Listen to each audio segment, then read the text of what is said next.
député de Drummond. Merci, Madame la Présidente. Avant de commencer, je tiens à préciser que je vais partager mon temps avec mon distingué collègue de Mirabel et puis je voudrais même attirer l'attention de tout le monde.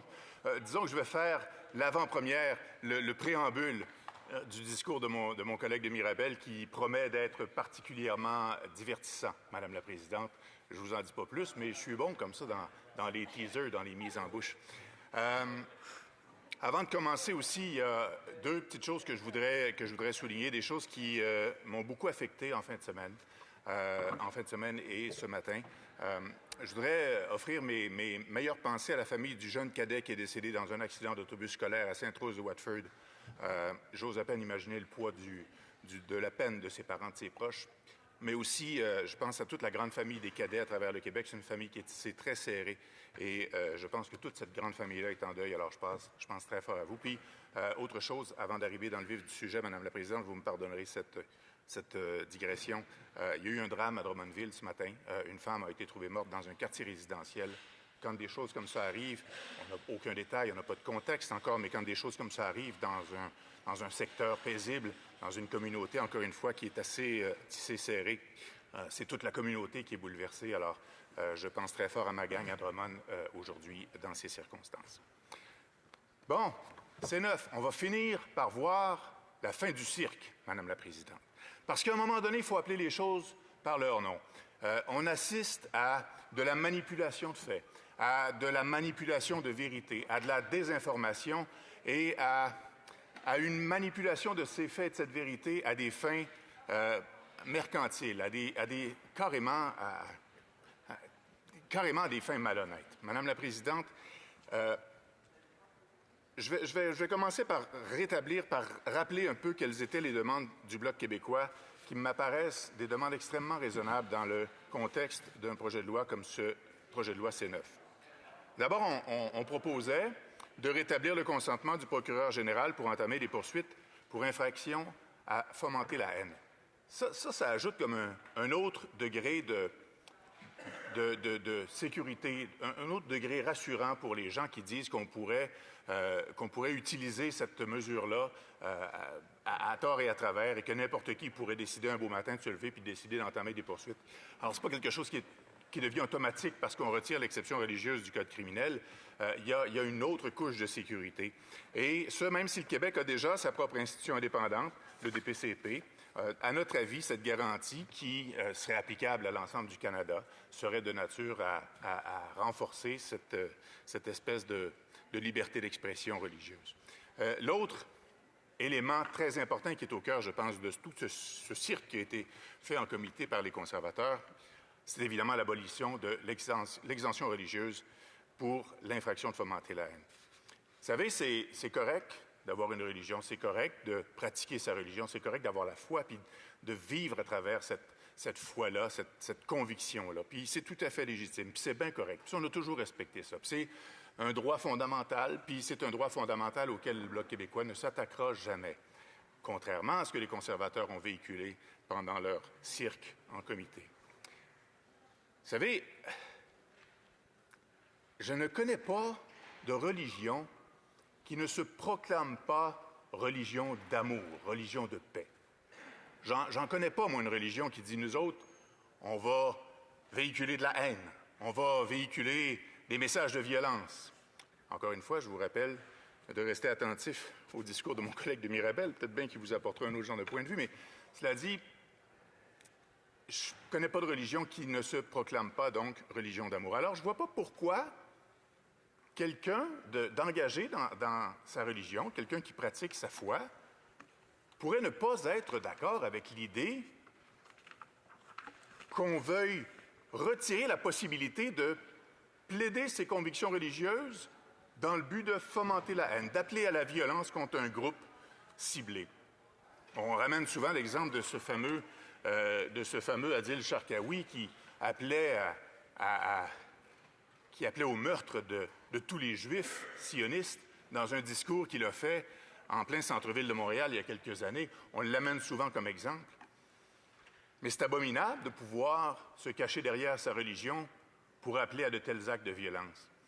Alors, je connais personne, moi, personnellement du moins, je ne connais pas un individu qui dirait hey, « non, non, non, il faut garder cette protection-là. Il faut permettre à nos prêtres, à nos pasteurs, à nos imams, à nos rabbins de pouvoir appeler à l'élimination d'une frange de la société ou d'un groupe en fonction de textes religieux. » Ça n'existe pas. En fait, j'en ai jamais vu. Alors, de voir ce que les conservateurs ont fait comme manipulation des faits dans ce dossier-là, je trouve ça gênant. Je trouve ça franchement odieux. Il y a quelques années, le Bloc québécois avait déposé une motion visant à abolir l'exception religieuse. Avant, c'est neuf. Ça date, là. Cette position-là du Bloc, elle date parce que ça représente une des valeurs québécoises.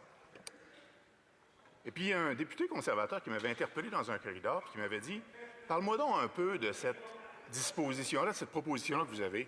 Explique-moi donc c'est quoi. » Fait que je lui avais dit « Bien, écoute, c'est simplement de ne pas pouvoir appeler à la violence, fomenter la haine, en disant « Ma religion me le permet, ma religion me le commande. » Ça ne veut pas dire de ne pas pouvoir citer un texte. On peut citer des textes qui sont particulièrement violents parfois, des textes qui sont étranges à lire, durs à lire aujourd'hui avec nos yeux de 2026, sans pour autant fomenter la haine.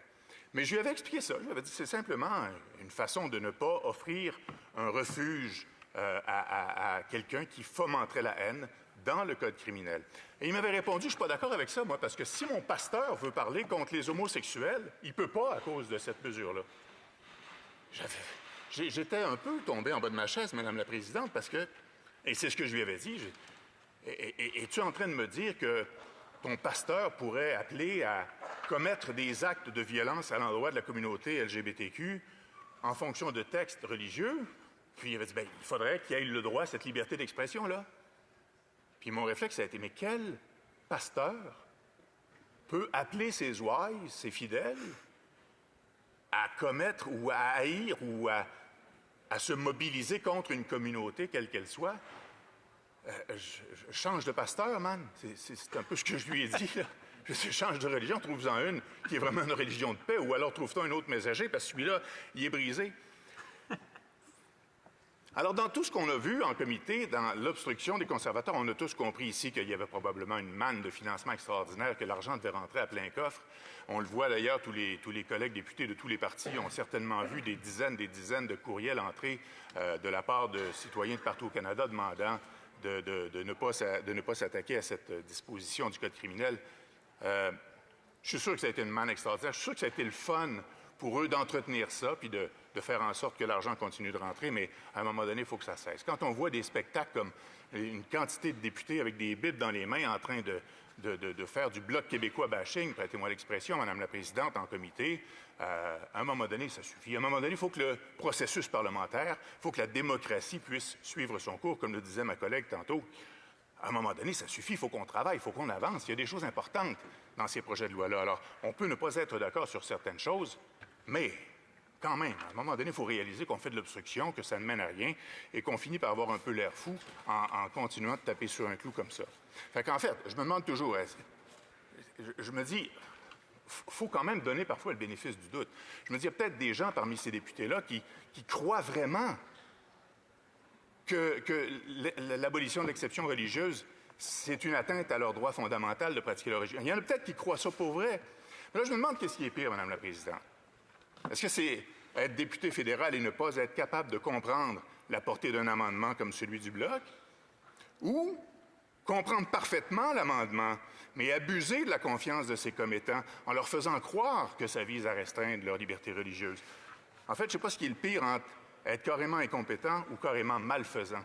Et puis là, c'est une ligne qui est assez mince, Madame la Présidente. Alors, je pense que, comme le disait ma collègue tantôt, à un moment donné, c'est correct de faire un peu de flafla, c'est correct de faire un peu de sensationnalisme, mais la désinformation, ça n'a jamais sa place, et certainement pas la manipulation des faits et de la vérité.